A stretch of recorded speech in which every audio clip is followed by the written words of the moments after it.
जय हिंद, जय जोहार। तो आज हम लोग पढ़ने वाले हैं सॉल्यूशन या विलयन के बारे में, है ना। ये बहुत इंपॉर्टेंट टॉपिक है और बहुत बड़ा इसका सिलेबस है। क्या क्या पढ़ेंगे इसमें हम लोग? सॉल्यूशन पढ़ेंगे, सांद्रता को व्यक्त करने की विधि पढ़ेंगे, अनुसंख्यक गुणधर्म, कोलिगेटिव प्रॉपर्टीज, राउल्ट का नियम, वाष्प दाब में अवनमन, परासरण एवं परासरण दाब में अधिक आणविक द्रव्यमान, हिमांक में अवनमन, क्वथनांक में उन्नयन और आदर्श और अनादर्श विलयन के बारे में पढ़ेंगे पूरे चैप्टर में। तो सबसे पहले हम लोग देखते हैं सॉल्यूशन क्या होता है। सॉल्यूशन एक होमोजीनस मिक्सचर होता है, यानी कि दो या दो से अधिक पदार्थों का समांगी मिश्रण, है ना, विलयन कहलाता है। जैसे कि सॉल्ट वाटर और शुगर वाटर, है ना। अगर हम लोग पानी में नमक मिलाते, है ना, या फिर चीनी को पानी में मिला दें, तो इसको बोलेंगे हम लोग क्या? होमोजीनस मिक्सचर, ठीक है, समांगी मिश्रण। तो उसको हम लोग क्या बोलते हैं? विलयन बोलते हैं। सॉल्यूट क्या होता है? सॉल्यूट वो पदार्थ होते हैं जो विलायक में घुलते हैं, है ना। किस में घुलते हैं? विलायक या सॉल्यूट में घुलते हैं। सॉल्यूट में घुलते हैं। सॉल्यूट जो है सॉल्वेंट में घुलते हैं, है ना, और क्या बनाते हैं? सॉल्यूशन बनाते हैं। क्या बनाते हैं? सॉल्यूशन या विलयन। विलयन बनाते हैं। विलेय के कण क्या होते हैं? विलायक में घुलकर। विलायक यहाँ पर क्या होगा? मान के चलो पानी, है ना। अब यहाँ पर हो गया ये विलेय चीनी, है ना, और घुल कर क्या बनाएगा? विलयन, समांगी मिश्रण, है ना। तो ये क्या हो गया? विलेय, सॉल्यूट, है ना, और सॉल्वेंट हो गया विलायक। सॉल्वेंट क्या होता है? जिसमें विलेय घुलता है उसको सॉल्वेंट बोलते हैं, है ना। Types of solution. सॉल्यूशन के अब टाइप्स देखते हैं ना। विलयन को कई आधारों पर वर्गीकृत किया गया है। तो इसमें सबसे पहला आएगा physical state basis of classification. भौतिक अवस्था के आधार पर जो क्या है, विलयन को बांटा गया है। तो ये कैसे होगा विलयन, है ना। तो सबसे पहले ठोस विलयन, है ना। तो इसको कैसे बांटा गया है कि ठोस को द्रव के साथ मिलाकर ऐसे करके बांटा गया है फिजिकल स्टेट में।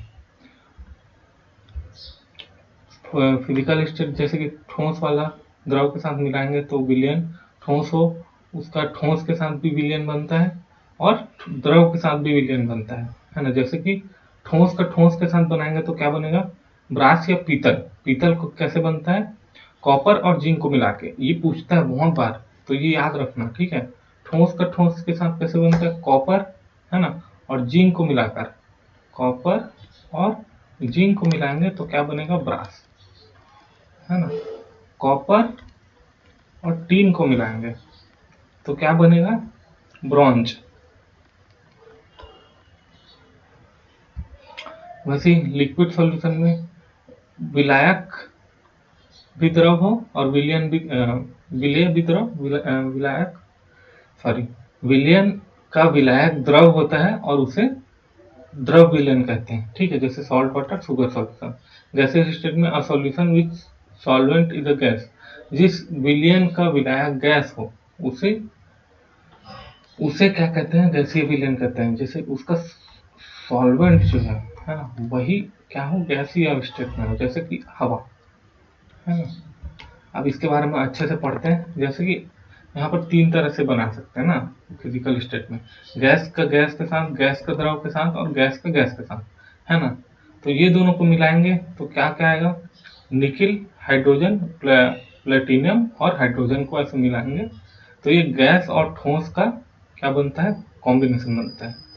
वैसे गैस और द्रव को मिलाने पर क्या बनता है? सोडा वाटर, जिसको हम लोग पीते हैं, है ना, कोल्ड ड्रिंक बोलते हैं, वही सोडा वाटर, है ना। CO2 और H2O को मिलाकर बनाया जाता है, ठीक है। गैस और गैस को मिलाकर क्या बनाते हैं? एयर। क्या बनता है? एयर बनता है, ठीक है।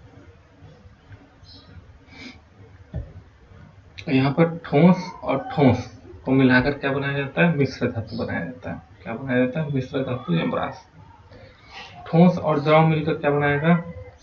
शरबत बनाएगा, चीनी मिलकर। ठोस और गैस मिलकर क्या बनाएगा? H2 प्लस हवा, है ना। और जैसे कपूर देखे ना, कपूर को जैसे जलाते हैं तो फट से क्या हो जाता है, सीधा सब्लिमेशन हो जाता है, सीधा इन्वायरमेंट में मिल जाता है ना, गैस बन करके। तो ये है ठोस और गैस का अच्छा एग्जांपल। द्रव और ठोस मिलकर क्या बनाएगा, अमलगम बनाता है, जैसे सोडियम और क्या हो गया, पारा का।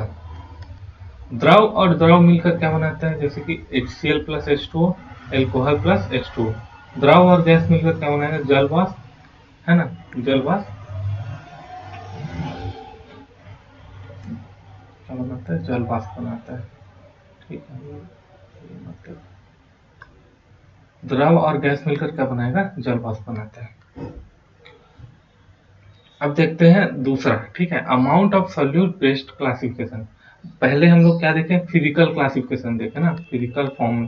फिजिकल फॉर्म यानी कि ठोस, है ना, यानी सॉलिड, सॉलिड, द्रव यानी कि लिक्विड, और क्या देखें हम लोग, गैस, गैस, है ना, गैस के बारे में ये सब हम लोग देखें। अब देखते हैं इसके अमाउंट के बेस पर क्लासिफिकेशन ऑफ सॉल्यूशन। ठीक है, तो सबसे पहले आता है डाइल्यूट सॉल्यूशन। डाइल्यूट सॉल्यूशन क्या होता है, डाइल्यूट या तनु विलयन। ये मान के चलिए कुछ पानी है ना, अब इसमें हम लोग थोड़ा सा बस, है ना, मान के चलो 10 ग्राम चीनी मिला दी 1000 ml पानी में, तो क्या हुआ, ये कैसा कैसा विलयन होगा, तनु विलयन हो, कैसा विलयन होगा, तनु विलयन। लेकिन यहीं पर अगर हम लोग 1000 ml पानी में, है ना, 1000 ml पानी में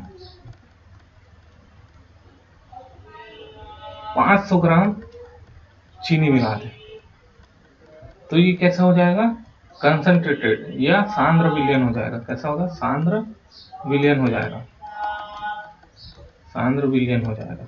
ठीक है, तो ये होता है क्या,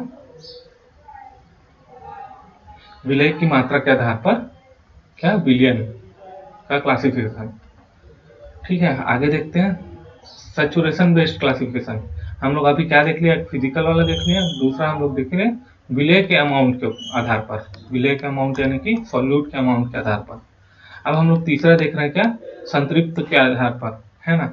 तो सबसे पहला होता है अनसैचुरेटेड सॉल्यूशन, जो विलयन निश्चित ताप और अधिक विलय को खोल सकता है। तो मान के चलते हैं ये कोई हमारा पात्र है और यहाँ पर है पानी, ठीक है, पानी भरा हुआ है ना। तो सबसे पहले हम लोग किसके बारे में पढ़ रहे हैं, अनसैचुरेटेड। यहाँ पर इसका टेम्परेचर है 25 डिग्री सेंटीग्रेड, है ना। अब क्या करेंगे, इसमें हम लोग डालेंगे 100 ग्राम चीनी, है ना, कितने में, 1000 ml, 1000 ml पानी में। ठीक है, ये फॉर एग्जाम्पल ले रहा हूँ ना, एग्जाम्पल, ऐसा कुछ वो नहीं है कि ऐसी होगा, है ना। 1000 ml पानी में 100 ग्राम चीनी, ठीक है, इसमें डालने पर 100 ग्राम चीनी इसमें आसानी से घुल जाएगा पानी में 25 डिग्री सेंटीग्रेड में। तो इसमें और चीनी घोल सकते हैं हम लोग, है ना, ये आसानी से घुल जाएगा, तो इसमें और चीनी घोल सकते हैं, 200 ग्राम 500 ग्राम और चीनी घोल सकते हैं इसमें, है ना, इस पानी में। तो इसको बोलते हैं अनसैचुरेटेड सॉल्यूशन, जिसमें और चीनी घोला जा सकता है। लेकिन सैचुरेटेड सॉल्यूशन क्या होता है ना, ये मान के चलो पानी है ना। अब इसमें हम लोग क्या किए, 1000 ml पानी में 800 ग्राम चीनी डाल दिए, है ना। अब क्या हुआ, ये 800 ग्राम ही इस 1000 ml पानी, यहाँ पर भी टेम्परेचर क्या है, 25 डिग्री सेंटीग्रेड, है ना। अब ये 1000 ml पानी का सिर्फ 800 ग्राम चीनी को ही घोल सकता है। बाद में क्या होगा, अब ये चीनी को नहीं घोल पाएगा तो नीचे ऐसे बैठ जाएगा चीनी, है ना, नीचे बैठ जाएगा। तो इसी को बोलते हैं संतृप्त विलयन। ये 1000 ml पानी इससे ज्यादा चीनी को नहीं घोल सकता, 800 ग्राम चीनी को, 800 ग्राम चीनी से ज्यादा को नहीं घोल सकता एक निश्चित तापमान पर। उसी को क्या बोलते हैं हम लोग, संतृप्त विलयन बोलते हैं। क्या बोलते हैं, संतृप्त विलयन। वही लिखा है, जो विलयन निश्चित ताप पर कि और अधिक विलय या सॉल्यूट पार्टिकल को नहीं घोल सकता, उसे क्या बोलते हैं, सैचुरेटेड सॉल्यूशन बोलते हैं। ठीक है, उसके बाद देखते हैं super saturated solution. A solution जिस विलयन में संतृप्त सीमा से अधिक विलय घुला। मान के चलो ये कोई सेम चीज है ना, पानी है ना, यहाँ पर 800 ml घोलना था, लेकिन ये क्या हुआ, 801 ml घोल ले रहा है। कौन, ये पानी 1000 ml जो पानी है ना, क्या हो जा रहा है, ये 801 ग्राम चीनी घोल पा रहा है, या 810 ग्राम चीनी घोल पा रहा है। 800 ग्राम इसका चीनी का लिमिट है, लेकिन घोल कितना पा रहा है, 810 ग्राम घोल पा रहा है।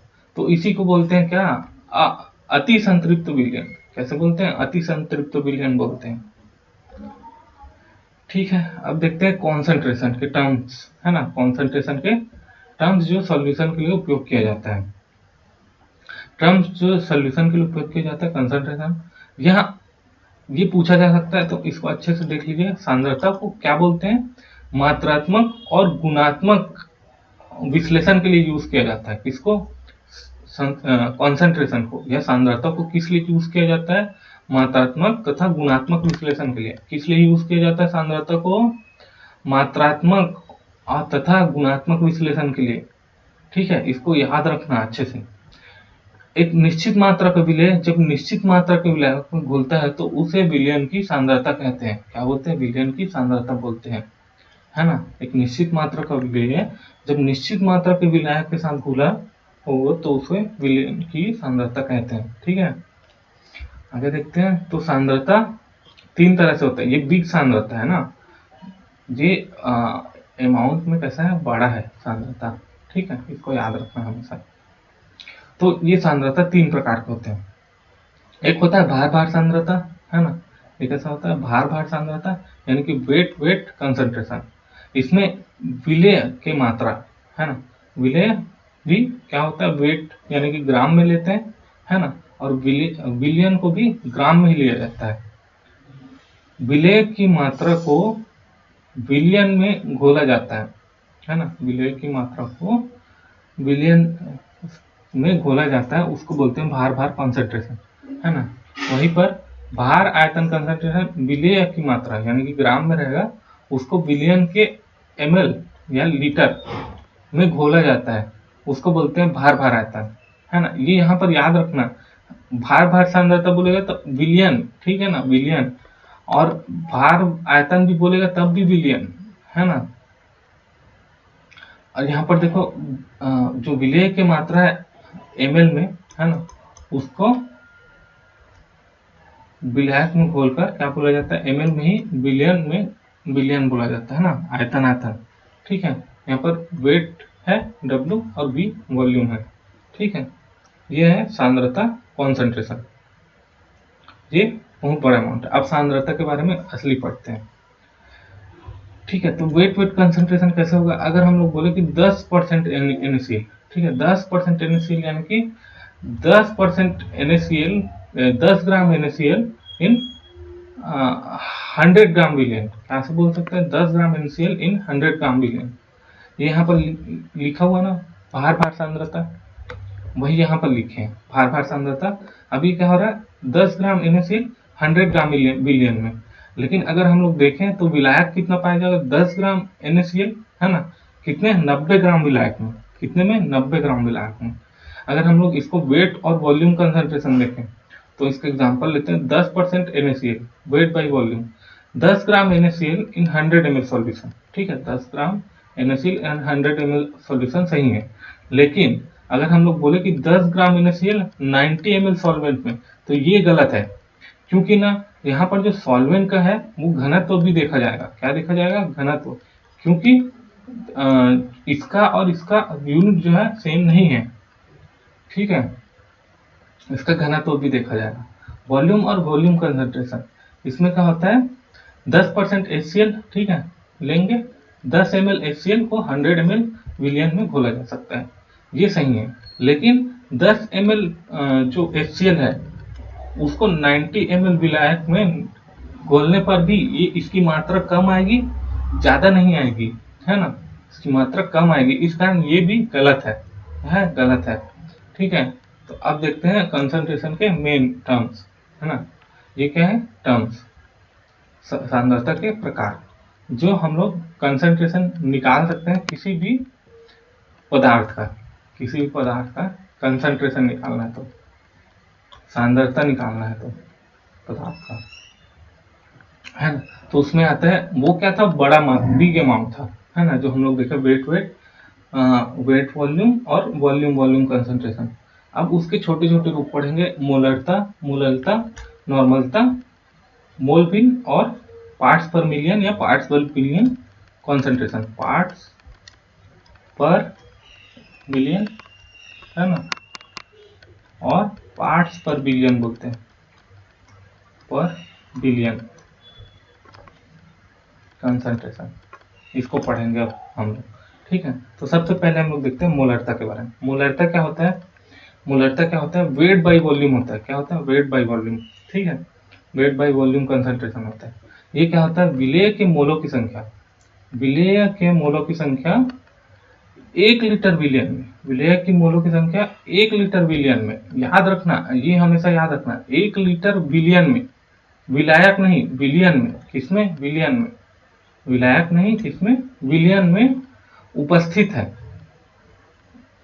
विलेय की मोलस की संख्या 1 लीटर विलियन में उपस्थित है, उस विलियन को, उसकी मोलरता कहलाती है, वो उस विलियन की मोलरता कहलाती है यहाँ। ठीक है, तो ये कैसे लिख सकते हैं, विलेय के मोल, है ना, विलेय के मोल और विलियन का आयतन। मोल, मोल क्या होता है, मोल होता है वेट बाई मॉलिक्यूलर वेट। हम लोग अभी जो एटॉमिक स्ट्रक्चर है उसमें पढ़े थे, है ना, कि वेट तो मान के चलो ये हो गया कोई 19, मान के चलो 20 ग्राम NaCl है ना, तो ये 20 ग्राम जो है वेट हो गया। क्या हो गया, वेट हो गया। जो इसका मॉलिक्यूलर मास है ना, मॉलिक्यूलर मास जो पढ़ने बोला था मैं, तो इसका क्या था, 23 था सोडियम का, है ना, और इसका कितना था, 17 दूनी 34, 35 था, 35.5, है ना। तो इसको अगर अपन जोड़े 35 ही लेते हैं, ठीक है, तो कितना हो जाएगा, 5 3 7, है ना, और 3 2 5, सॉरी 5 6 7 8 8, सॉरी 58 हो जाएगा, है ना। तो यहाँ पर क्या हो जाएगा, 20 ग्राम डिवाइड बाई 58, ऐसे करके हम लोग मोल निकाल सकते हैं NaCl का, है ना।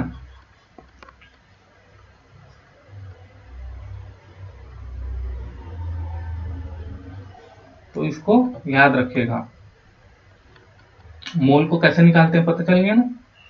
ठीक है, तो अगर हम लोग 23 ग्राम सोडियम लेते हैं तो ये क्या होगा, 1 मोल हो जाएगा क्या, अपना सोडियम। ठीक है, इस तरह से मोल निकालेंगे, और विलियन का आयतन लीटर में रहेगा हमेशा।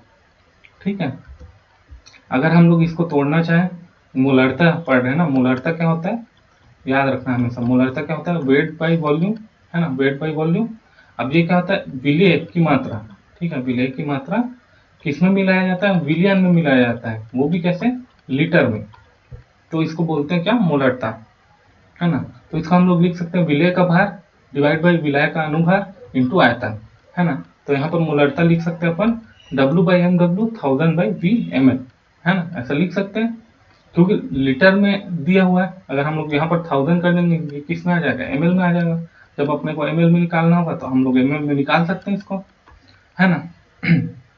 अगर हम लोग मोलरता को लिखना चाहें, m/10 लिखेंगे तो ये होगा डेसी मोलर, अगर m/2 लिखेंगे तो ये होगा सेमी मोलर, m/100 लिखेंगे तो ये होगा सेंटीमोलर। ठीक है, अब देखते हैं क्वेश्चन। ठीक है, मोलरता में क्वेश्चन, 4 ग्राम NaOH को 1000 ml विलियन में घोला जा गया है, विलियन में घोला गया है ना, तो इसकी मोलरता ज्ञात करना है। क्या करना है, इसकी मोलरता ज्ञात करना है। तो क्या करेंगे, सबसे पहले मोलरता लेंगे, है ना, weight by molecular weight 1000/V। ठीक है, अब क्या करेंगे, वेट क्या होता है NaOH का, पहले वो निकालेंगे। तो वेट कितना होता है बताओ, 23 प्लस 16, है ना, 8 होता है इसका, 16 प्लस 1, है ना, तो क्या हो गया, ये 40 आ गया, 40 आ गया, और इसका वेट दिया गया है 4, है ना, तो यहाँ पर हो जाएगा 4/40, है ना, 4/40, तो यहीं पर लिखा गया 4/40, 1000/1000 है ना, 1000 ml का बिलियन में खोला गया है, तो बिलियन का अमाउंट लिखेंगे और इसको कट करेंगे तो कितना आएगा 1/10। तो इसको हम लोग लिख सकते हैं m/10, यानी कि ये कैसा है, डेसीमोलर है। किसका डेसीमोलर है? NaOH का, डेसीमोलर कंसंट्रेशन में है ना NaOH के। ऐसा हम लोग लिख सकते हैं या दर्शा सकते हैं अगर पूछा गया तो अपने को मोलरिटी में, मोलरता या मोलरिटी में। ठीक है, दूसरा क्वेश्चन देखते हैं। 10% CaCO3 weight by volume billion की मोलरता ज्ञात करना है। क्या करना है? मोलरता ज्ञात करना है। तो क्या होता है 10% बिलियन क्या होता है? 100 ml बिलियन में बोला जाता है। 10% 10 ग्राम CaCO3 को 100 ml बिलियन में खोला जाता है। इसको बोलते हैं 10% CaCO3 W/V। ठीक है, तो यहाँ पर हम लोग अगर लिखना चाहें तो इसका सबसे पहले क्या करेंगे, ये सब वैसे तो दिया रहेगा, मॉलिक्यूलर वेट दिया रहेगा है ना क्वेश्चन में। अपने को ये वेट लेना है और मोलरिटी का फॉर्मूला क्या होता है बताइए। मोलरिटी का फॉर्मूला क्या होता है? Weight by molecular weight into 1000/V। V कैसा? ml में, है ना। तो इसको हम लोग यहाँ लिखेंगे। तो क्या होगा, वेट कितना है? 10 ग्राम है ना, वेट 10 ग्राम है। और जो मोलिकुलर वेट कितना आया? 100 ग्राम आया, है ना। इसको लिखेंगे ये क्या है? 1000 है ना, और यहाँ पर क्या है? 100 ml। तो इसको कट करेंगे तो कितना आएगा? 1 मोलर आएगा, है ना। तो ये क्या आ गया? 1 मोलर CaCO3 का सॉल्यूशन। ठीक है, इसका कंसंट्रेशन। उसके बाद देखते हैं तीसरा question. 10% glucose weight by wait billion की मोलरता। क्या बोल रहा है? वेट बाई वेट, है ना। अभी तक हम लोग क्या पढ़े थे? W/V। तो हम लोग का मोलरता के साथ बैठ रहा था, है ना। अब क्या हो गया? वेट बाई वेट विलियन की मोलरता ज्ञात कीजिए यदि विलियन का घनत्व क्या है? घनत्व आ गया, यहाँ पर क्या आ गया? घनत्व 1.5 ग्राम सेंटीमीटर क्यूब है। अगर घनत्व दे दिया है तो सबसे पहले हम लोग घनत्व को वॉल्यूम में कन्वर्ट करेंगे। यहाँ पर W/W दिया है ना, तो इसको हम लोग को क्या करना पड़ेगा? वॉल्यूम में कन्वर्ट करना पड़ेगा। क्या करना पड़ेगा? वॉल्यूम में कन्वर्ट करना पड़ेगा, क्योंकि बिलियन की मोलरता ज्ञात करना है। मोलरता क्या होता है? जो वॉल्यूम में होता है। कैसा होता है? मोलरता वॉल्यूम में होता है, बिलियन उसका। इस कारण हम लोग पहले घनत्व से वॉल्यूम में निकालेंगे। तो 10% ग्लूकोज क्या होता है? 10% ग्लूकोज 100 ग्राम बिलियन में घुला हुआ है। तो अगर हम लोग इसका घनत्व निकालेंगे तो घनत्व क्या होता है? मास बाई वॉल्यूम होता है। और यहाँ पर घनत्व कितना दिया है? 1.5 ग्राम। और मास कितना दिया है? 100 ग्राम, है ना। तो V निकालना है तो V इज इक्वल टू 100/1.5 करेंगे, है ना। तो इसके बाद हम लोग इसको सॉल्व करेंगे, है ना। अब क्या हुआ? Molarity is equal to 10 into 1000 into 1.5, ठीक है, डिवाइड बाई 180, है ना। 180 उसका क्या है? Molecular weight into 100। अब इसको सॉल्व करने पर यह आया 5/6, है ना। तो इसको हम लोग लिख सकते हैं 5/6 मोलर ऑफ इसका ग्लूकोज का, है ना। ग्लूकोज का ये क्या होता है? मोलिकुलर वेट होता है, इसको याद रखना, है ना। नहीं तो अपने से निकालना है तो C6H12O6 होता है ग्लूकोज का फॉर्मूला। नोट, है ना, छोटा सा पॉइंट देख लो। वेट बाई वेट दिया हो और अपने को मोलरता निकालना हो। क्या निकालना हो? मोलरता, ठीक है, कैपिटल M। तो क्या होगा? यहाँ पर सीधा परसेंटेज रखेंगे, कितना परसेंट था, है ना, इंटू D, उसका घनत्व कितना था, इंटू 10 कर देंगे। जो 1000 था उसको सीधा 10 कर देंगे और मॉलिक्यूलर वेट कर देंगे, V नहीं लिखेंगे। तो ये डायरेक्ट आ जाएगा अपना मोलरता।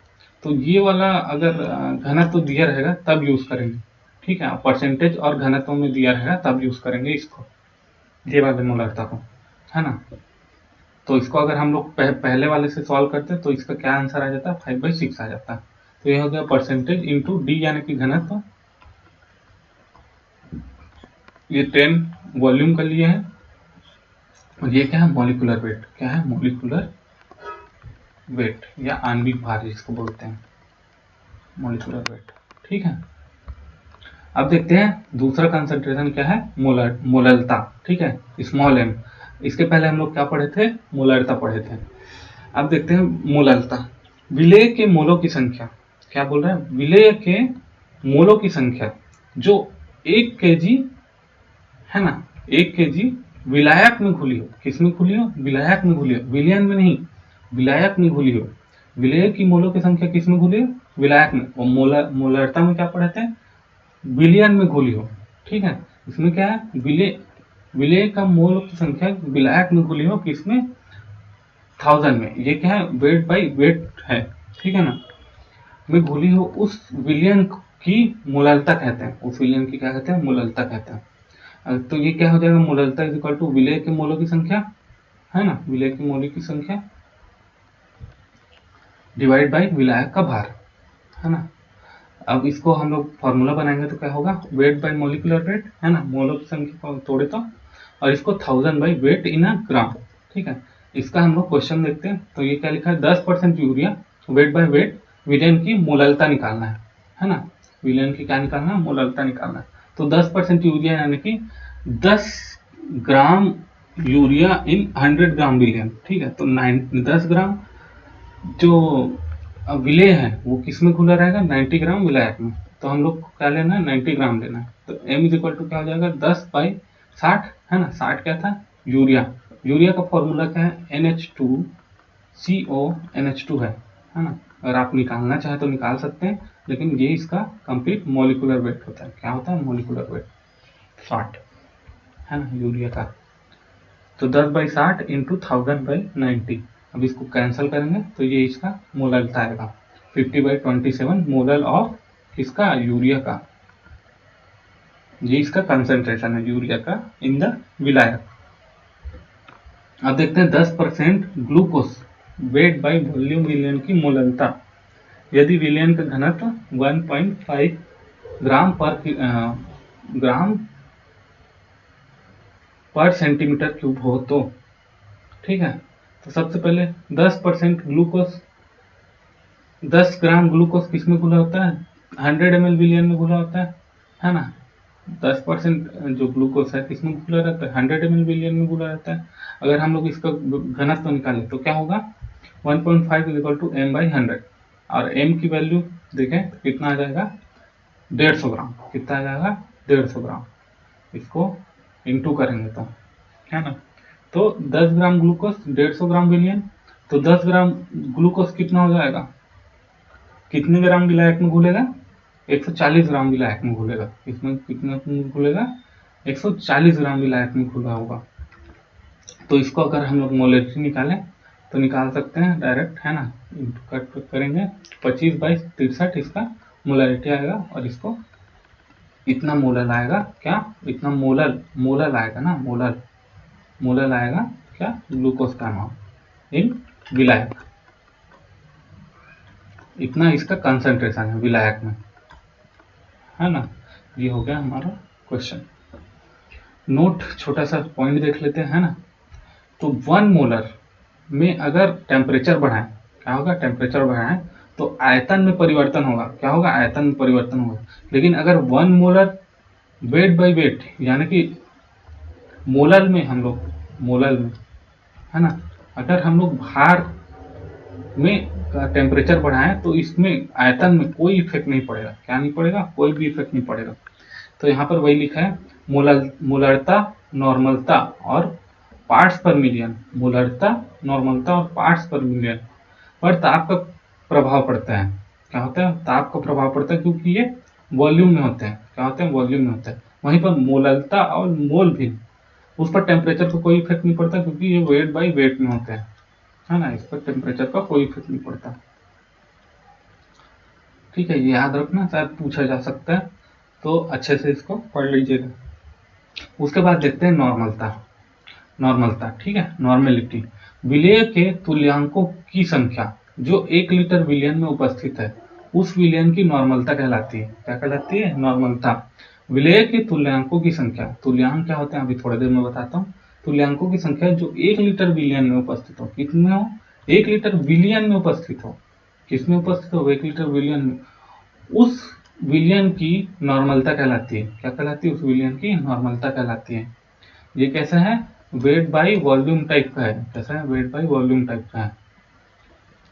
अब देखते हैं एन, है ना, एन या नॉर्मलता, विलय की तुल्यांक भार की संख्या डिवाइड बाई विलयन के आयतन, है ना, विलयन के आयतन, है ना। ठीक है, ये हो गया नॉर्मलता। अब इसका तुल्यांक जो हम लोग देखें, तुल्यांकों की संख्या क्या होता है, तो उसी को बता रहा हूँ। तुल्यांक, है ना, तुल्यांक इज इक्वल टू क्या होता है? विलय का भार, है ना, कोई भी विलय है उसका भार, यानी कि सॉल्यूट का भार डिवाइड बाई सॉल्यूट का तुल्यांकी भार।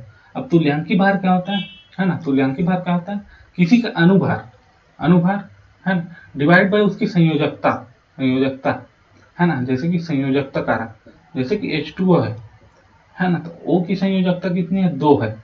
या फिर ये क्या, 2 हाइड्रोजन आयन निकाल सकता है इसको, या फिर ये जो है एक हाइड्रोजन आयन निकाल सकता है और OH में टूट सकता है। तो ये एक हाइड्रोजन आयन को यहाँ पर रखेंगे और उसका अनुभार, तो ये हो जाएगा क्या? जल की तुल्यांकी भार। जल की तुल्यांकी भार कैसे निकाल सकते हैं बताता हूँ। जल के तुल्यांकी भार क्या होता है, अनुभार क्या होता है इसका पहले ये देखते हैं। H2O का अनुभार क्या होता है? ये होता है 2 + 16, कितना होगा? 18 होगा। अब ये कितना आयन रिलीज करता है? H+, एक H+ आयन रिलीज करता है। तो ये क्या हो गया? 18 इसका तुल्यांकी भार हो गया, किसका? जल का। इसी तरह से हम लोग तुल्यांकी भार निकाल सकते हैं जल का। ठीक है, ये हो गया तुल्यांकी भार, जिसमें H+ आयनों की संख्या, OH- आयनों की संख्या या संयोजकता कारक को लेते हैं तुल्यांकी भार ज्ञात करने के लिए। और तुल्यांकी भार क्या है? यहाँ पर विलय का तुल्यांकी भार यहाँ पर रखेंगे और विलय का भार रखेंगे, तो क्या आ जाएगा? अपना तुल्यांकों की संख्या आ जाएगी। क्या आ जाएगी? तुल्यांकों की संख्या। इस तरह से हम लोग नॉर्मेलिटी को निकाल सकते हैं। एन इज इक्वल टू लिख सकते हैं विलय का भार, तुल्यांकी भार, है, विलय का तुल्यांकी भार V × लीटर। अब इसको हम लोग ml में लिखेंगे तो कैसा होगा? W/EW, यानी तुल्यांकी भार, है ना, विलय का तुल्यांकी भार × 1000/Vml, है ना। और EW इज इक्वल टू क्या होता है? मोलिकुलर वेट डिवाइड बाई क्या होता है? H+ आयन की संख्या, OH आयन की संख्या, जो वैलेंसी हम लोग लिख सकते हैं। कोई एग्जांपल ले लेते हैं। ठीक है, HCl H+ आयन रिलीज करता है, इसका होता है 35.5 Cl का +1। अब उसके H+ आयन की संख्या निकलने की तो 1 होगा, तो ये इसकी तुल्यांकी भार होगी। H2SO4 में क्या होता है? 2 H+ है, 32 + 64, है ना, इसमें 2 H+ आयन निकल सकते हैं, तो ये क्या हो गया? 98/2, यानी कि इसका तुल्यांकी भार क्या होगा? 49। वैसे NOH में एक OH-, इसका टोटल लेंगे, है ना, इसका टोटल अनुभार लेंगे और फिर इसका जो OH- आयन निकलेगा उसका एक, है ना, divide by 40 divide by 1 equal to 40। ऐसे करके हम लोग तुल्यांकी भार निकाल सकते हैं। ये सब चीज दिया हुआ है। CaCO3, कैल्शियम 2+, CO3, है ना, 2-। ठीक है, तो यहाँ पर क्या हो जाएगा? इसकी संयोजकता 2 आ जाएगी। क्या आ जाएगी? संयोजकता। अब ये इसका पूरा अनुभार निकालेंगे 100/2, तो क्या हो जाएगा? इसका आंसर आ जाएगा कितना? 50। कितना आ जाएगा? 50, है ना। वैसे इसकी संयोजकता कितनी है? 3+, यानी कि 3 है इसकी संयोजकता, है ना, क्योंकि ये 3 क्लोराइड आयन को ले सकता है। कौन? एल्युमिनियम। तो उसी तरह से इसके संयोजकता से भी हम लोग क्या तुल्यांकी भार निकाल सकते हैं। अब देखते हैं relationship between normality and molarity. अगर मोलैरिटी डिवाइड बाई नॉर्मेलिटी करें, ठीक है, मोलैरिटी डिवाइड बाई नॉर्मेलिटी करें, तो मोलिकुलर डिवाइड बाई क्या करेंगे? तुल्यांकी भार करेंगे। क्या करेंगे? तुल्यांकी भार। अब देखो यहाँ पर मोलरता और नॉर्मलता, अगर इन दोनों को डिवाइड करें तो क्या क्या कट जाएगा? 1000 कट जाएगा, 1000 कट जाएगा, VmL में VmL कट जाएगा, है ना, W और वेट कट जाएगा, तो क्या बचा? मॉलिक्यूलर वेट डिवाइड बाई तुल्यांकी भार, है ना, तुल्यांकी भार। अब ये कैसे आएगा? है ना, मॉलिक्यूलर वेट बाई तुल्यांक पर अगर हम लोग को H+ आयन का नंबर ज्ञात करना है, OH- का नंबर या संयोजकता ज्ञात करना है, तो हम लोग क्या करेंगे? मॉलिक्यूलर वेट और तुल्यांकी भार को अगर डिवाइड करेंगे तो ये सब हम लोग ज्ञात कर सकते हैं। यहाँ हम लोग को बोला कि मोलरिटी डिवाइड बाई नॉर्मेलिटी, और अपने को इतना मोलर दिया हुआ है ना, और इतना अनुभार दे दिया है और इतना वो दे दिया है, क्या बोलते हैं? तुल्यांकी भार। तो हम लोग को नॉर्मलिटी निकालना है, सब कुछ दिया तो भी ये फॉर्मूला काम आएगा। ठीक है, जैसे कि यहाँ पर दिया हुआ है 3 मोलर NaOH की नॉर्मलता क्या होगी, है ना, नॉर्मलता बताना है 3 मोलर NaOH की। तो हम लोग N/M करेंगे, जो N 3 मोल लेंगे इज इक्वल टू N 1। ठीक है, तो क्या हो जाएगा 3 इंटू तो आ गया 3N, यहाँ पर वही है। ठीक है, ऐसे करके हम लोग निकाल सकते हैं। 2N है ना, N/M लेंगे, यहाँ पर 2 मोल क्या है, नॉर्मेलिटी है, तो नॉर्मेलिटी की जगह रख देंगे, और इसकी संयोजकता कितनी है, 3 है, वही OH माइनस है ना, हम लोग जो देखे थे। 2/M करेंगे इक्वल टू 3 करेंगे, आ जाएगा 2/3 है ना, यही है इसका आंसर मोलरिटी का। यहाँ पर हम लोग उल्टा लिख दिए हैं,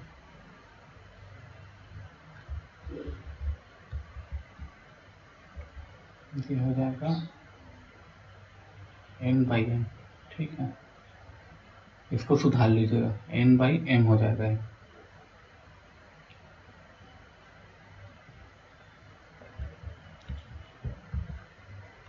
उसके बाद देखते हैं हम लोग M1V1 plus M2V2 plus is equal to M3V3 के बराबर होता है। ठीक है, अगर कोई एसिड हम लोग ले रहे हैं और बेस के साथ उसका रिएक्शन कराएं तो परिणामी विलयन का मोलरता M3V3 से ज्ञात कर सकते हैं।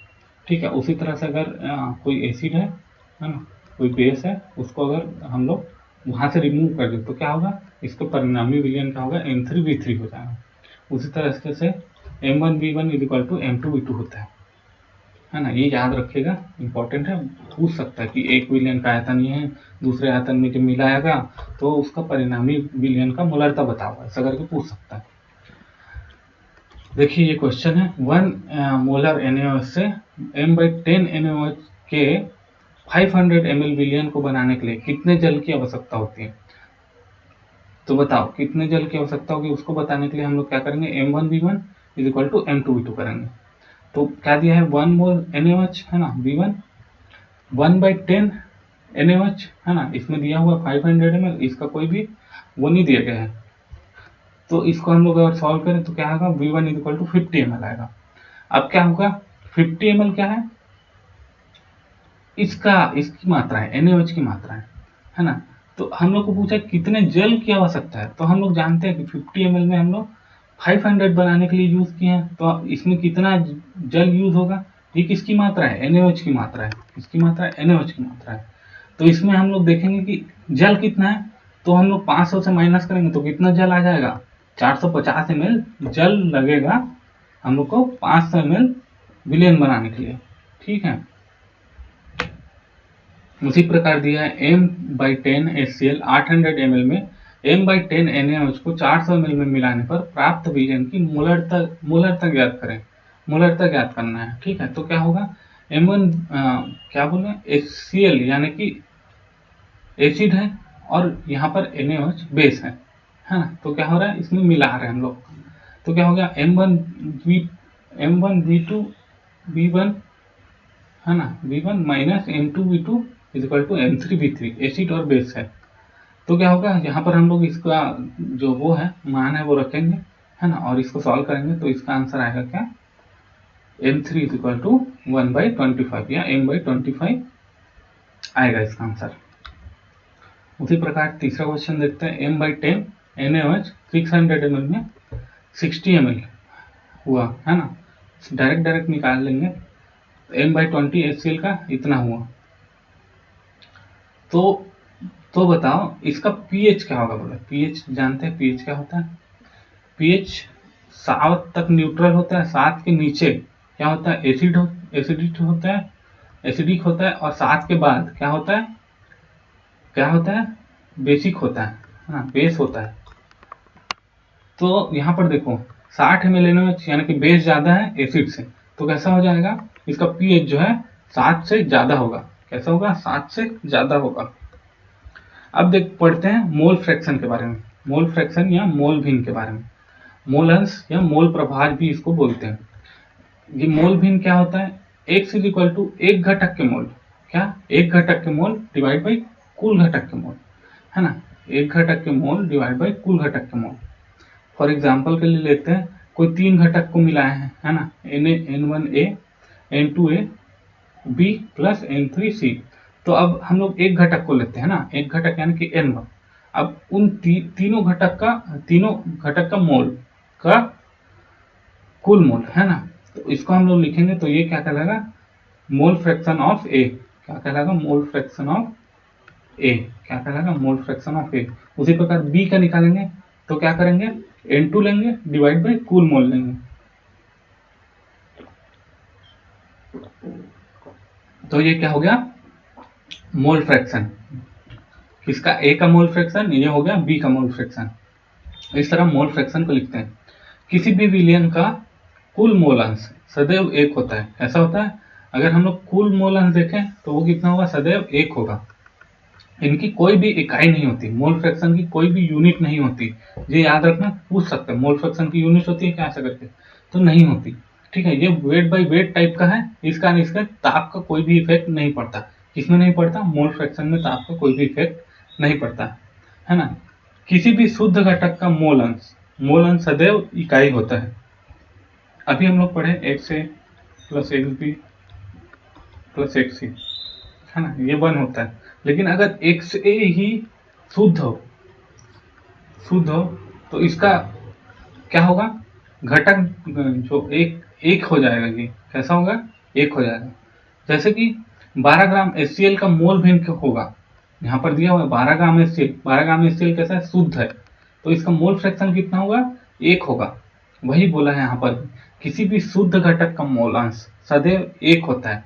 शुद्ध घटक, इसमें कुछ और नहीं मिला गया HCl में, तो इसको क्या होगा, इसका मोल भिन्न कितना होगा, 1 होगा, है ना। अब क्वेश्चन देख लेते हैं, 10% CaCO3 में CO3 का मोल भिन्न कितना होगा। ठीक है, 10% CaCO3 बोल रहे हैं, 10% में कुछ अमाउंट कुछ और मिलाया गया होगा, इसका हम लोग मोल भिन्न निकाल रहे हैं। तो हम लोग देखते हैं 10 ग्राम CaCO3 में 100 ग्राम सॉल्यूशन में मिलाया गया है ना। तो 10 ग्राम CaCO3 क्या 90 ग्राम सॉल्वेंट में मिलाया गया होगा। अगर हम लोग NaCO3 निकालते हैं तो क्या होगा, 10/100, है ना, 100 ग्राम सॉल्यूशन में मिलाया गया था, तो 1/100 लिख सकते हैं। तो NH2O कैसे लिखेंगे, 90 ग्राम सॉल्वेंट है ना, उसका अनुभार कितना है 18, ये 5 आ जाएगा, है ना। ये क्या निकाल रहे हैं हम लोग, अभी क्या निकाल रहे हैं, मोल निकाल रहे हैं, इसका मोल निकाल रहे हैं CaCO3 और H2O का, है ना। अब क्या करेंगे, अब CaCO3 का मोल भिन्न निकालेंगे, मोल भिन्न। तो CaCO3 का मोल कितना है, 1/10 है, और इसका कुल मोल निकालेंगे तो कितना होगा, 5 प्लस 1/10, है ना। अब इसको सॉल्व करेंगे तो क्या होगा, 0.1 में आ गया, प्लस 5/1 हो गया, तो यहाँ पर क्या हो जाएगा, इसका आंसर आएगा 1/51, है ना। तो ये इसका मोल भिन्न है, किसका, कैल्शियम कार्बोनेट का। और H2O का मोल भिन्न निकालेंगे तो 1 - 1/150 करेंगे, 51 - 1 करेंगे तो कितना, 50/51 आ जाएगा, इसका H2O का मोल भिन्न कितना आ जाएगा, 50/51 आ जाएगा H2O का मोल भिन्न। उसके बाद देखते हैं हम लोग फॉर्मूला, ये ज़्यादा पूछा नहीं जाता तो पढ़ने की ज़्यादा जरूरत नहीं है, बस ऐसी ऊपर से पढ़ ले रहा हूँ।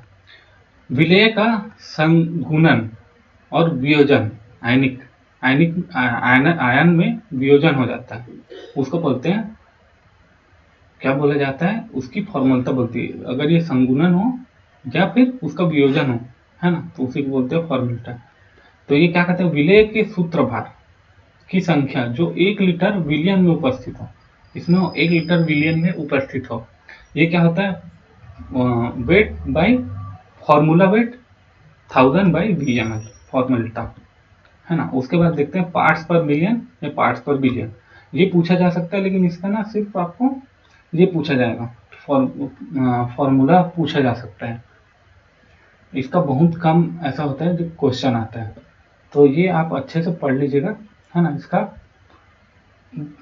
जो वो है पूछा जा सकता है, इसको आप आसानी से, इसका क्वेश्चन भी आया तो आसानी से आप इसको बना सकते हैं।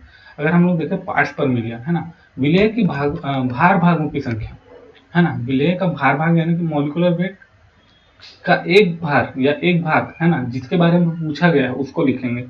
उसके बाद विलेय प्लस विलायक के भार को लिखेंगे और इंटू 10⁶ कर देंगे। तो ये हो गया पार्ट्स पर मिलियन आ गया। पार्ट्स पर बिलियन के लिए सेम, विलेय के भार के भागों की संख्या प्लस विलेय प्लस विलायक के भार की संख्या इंटू 10⁹ करेंगे तो पार्ट्स पर बिलियन आ जाएगा। इसका उपयोग कब करते हैं? जब जल प्रदूषण को मापना हो, बायोलॉजिकल ऑक्सीजन डिमांड को, है ना, और ड्रग की क्वांटिटी चेक करनी हो तो हम लोग इसका उपयोग करते हैं। तो ये हो गया आज के लिए इतना ही। कंसंट्रेशन का पूरा टर्म खत्म हो गया। आगे पढ़ेंगे हम लोग अनुसंख्यक गुणधर्म या क्वालिटेटिव प्रॉपर्टीज के बारे में आगे हम लोग पढ़ेंगे। आज क्योंकि बहुत लंबा हो जाएगा ये वीडियो, इसका इतना ही कंप्लीट करते हैं। मिलते हैं अगली वीडियो में। जय हिंद।